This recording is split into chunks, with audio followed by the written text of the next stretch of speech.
Pwede matulog, kailangan kong umangat, di pwede mahulog. Hinatid sa aking gusto, tinimpla nila buwa. Ngayong araw na dito, pera kailangan makuha.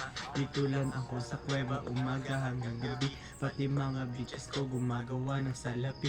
Kasi nga ang bag nila dito sa aking kumpanya. Di ganyan babae mo kasi ikaw ang tuta niya. Ikaw ang sumusunod, kalalaki mong tao.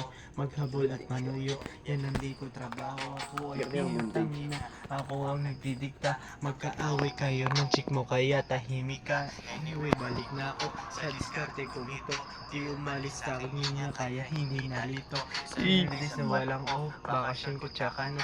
Papunta ako sa yaman kung ayaw mo diyan ka na. Pera, money, kwarta sa utak, puso't bulsa. Kung walang tutulong sa akin, kukuhain mag-isa. Kung ayaw mo sumunod, edi dun ka sa iba. Bitch, ano ba ang akala mo, hahabulin kita? No. Aha. Ay.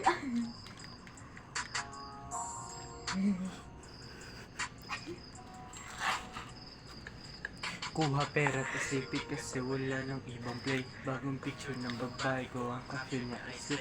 Basta siya ay hasindi sa IG at sa bamat. Tinuruan ko paano kaya busa niya may laman. Di ko siya binibigyan, kailangan niyang ipunin yan. Kung sa tingin mo mali ako, yan iyong opinion. Kung hindi ko mautusan, sila ay nasa labas. Kung mahal nila ako, sila nasa tamang landas. Ako kumakapa, dati lang isang dangkal.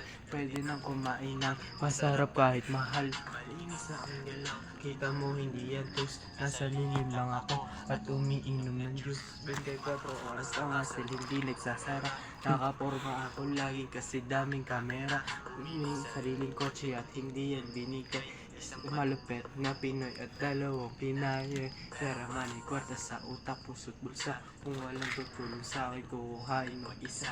Kung ayaw mo sumunod, edi dun ka sa iba. Bitch, ano ba ang akala mo, hahabulin kita? No. Kailan yan natin yan.